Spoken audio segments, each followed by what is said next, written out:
Assalamualaikum warahmatullahi wabarakatuh. Selamat pagi dan semangat pagi. Kita belajar lagi ya tentang matematika di modul 6 tentang materi berpikir logis. Sebelumnya kita sudah belajar tentang disjungsi dan juga konjungsi.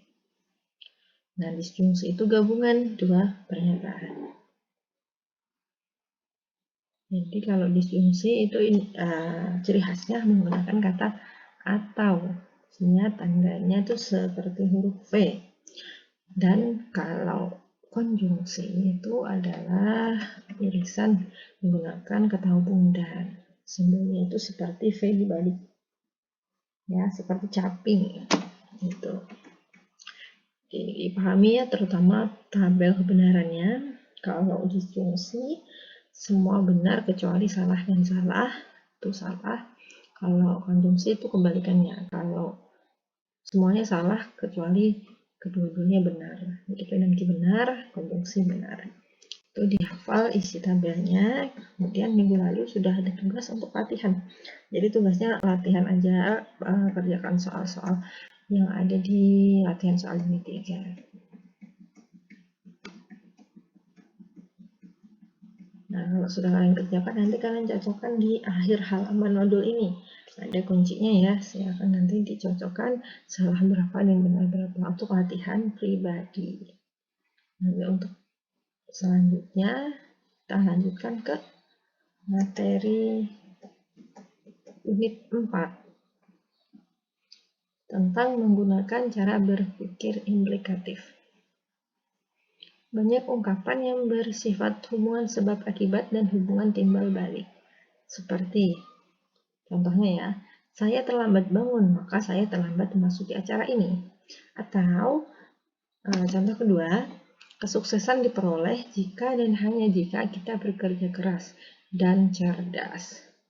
Ungkapan ini merupakan bentuk penggunaan gabungan kalimat dengan kata hubung. Jika, maka. Itu namanya implikasi. Dan jika dan hanya jika itu contoh dari implikasi. Jadi jika maka itu implikasi. Jika dan hanya jika adalah implikasi.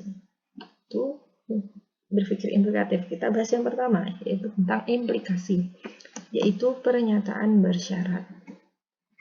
Dari dua pernyataan P dan pernyataan Q dapat dibentuk pernyataan bersyarat atau implikasi dengan menggunakan kata hubung. Jika titik-titik maka titik-titik. Yaitu jika P maka Q akan dituliskan dengan P pada panah 2 ini ya. P tanda ini dibaca maka Q. Jika P maka Q. Pernyataan tersebut dapat dibaca, ini ada 4 cara membaca. P menyatakan atau berakibat Q, P hanya jika Q, P syarat cukup untuk Q, yang terakhir Q syarat perlu untuk P. P syarat cukup untuk Q, Q syarat perlu untuk P. Tabel kebenaran dari implikasi sebagai berikut. Jika P maka Q ya. Pertama P benar, Q benar, nah, implikasinya benar. Kalau P benar, Q salah, implikasinya salah. Tapi kalau P salah, Q benar, jawabannya benar. Kalau P salah, Q salah, jawabannya benar. Jadi salahnya ketika P benar, Q salah itu baru salah. Itu ya, selain itu benar. Dari tabel tampak bahwa nilai kebenaran dari P implikasi Q hanya salah apabila P benar dan Q salah. Kalau bisa menghafal tabelnya akan lebih mudah menyelesaikan implikasi. Contoh pertama, 1. P. Pernyataan P. Tono tinggal di desa. Pernyataan Q. Tono seorang pedagang. Maka P implikasi Q-nya adalah jika Tono tinggal di desa, maka Tono seorang pedagang. Itu penulisannya dari contoh implikasi. Contoh kedua, pernyataan P, 8 lebih dari 8. Pernyataan kedua, Q, 8 lebih dari sama dengan 8. Maka P implikasi Q-nya adalah jika 8 lebih dari 8, maka 8 lebih dari sama dengan 8. Tuh, untuk penulisannya, kita lihat selanjutnya. Contoh ketiga, tentukan nilai X agar implikasi jika X kuadrat min 4 sama dengan 0, maka 4 tambah 3 sama dengan 7 memiliki nilai benar. Penyelesaiannya, berarti kita suruh nyari nilai X ya, supaya implikasinya ini nilainya benar. Jadi kalau benar, nanti kan ada 3 pilihan. Benar-benar, salah benar, atau salah-salah. Tuh. Yang nggak boleh adalah P benar, P salah, Q benar. Itu yang nilai implikasinya salah. Kalau nilai implikasinya benar, ada 3 pilihan tadi ya. Misalkan P X sama dengan X kuadrat min 4 sama dengan 0, dan Q adalah 4 tambah 3 sama dengan 7. Implikasi tersebut bernilai salah apabila PQ bernilai implikasi tersebut bernilai salah apabila PX benar dan Q bernilai salah.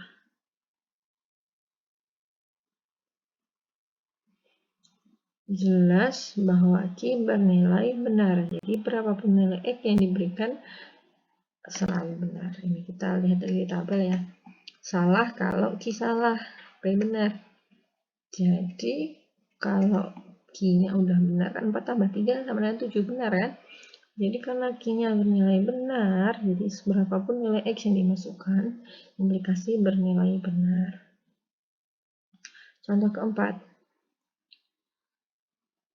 Tentukan nilai X agar implikasi jika X min 4 sama dengan 0, maka 4 adalah bilangan prima bernilai benar. 4 prima bukan? 4 bukan prima ya, berarti ada yang salah di sini. Misalkan Px sama dengan X min 4 sama dengan 0 dan Q adalah 4 adalah bilangan prima. Jika X tidak sama dengan 4, maka nilai Px bernilai salah. Jelas bahwa Q bernilai salah. Jadi agar implikasi bernilai benar, Px-nya harus salah. Ya, Px-nya harus salah. Jadi nilai Px salah ketika nilai X tidak sama dengan 4.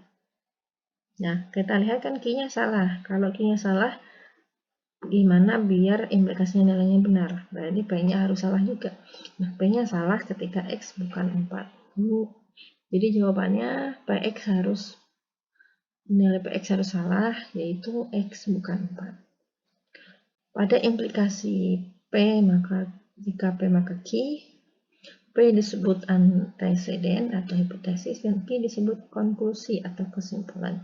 Simbol implikasi juga dapat digunakan untuk mendefinisikan himpunan bagian dari sebuah himpunan. Misalnya nih, himpunan A bagian dari himpunan B. Nah, dilambangkan dengan seperti ini. Seperti C, mirip C tapi bukan ya, itu lebih panjang tulisannya. Himpunan bagian A dari himpunan A bagian dari himpunan B.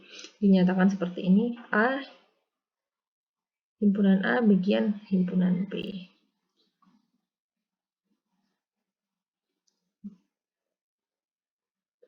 Ini X, di mana semua atau setiap X elemen dari A, maka X elemen dari B. Ya, cara bacanya, A bagian dari B adalah himpunan X, sedemikian hingga untuk setiap anggota A, maka X anggota B.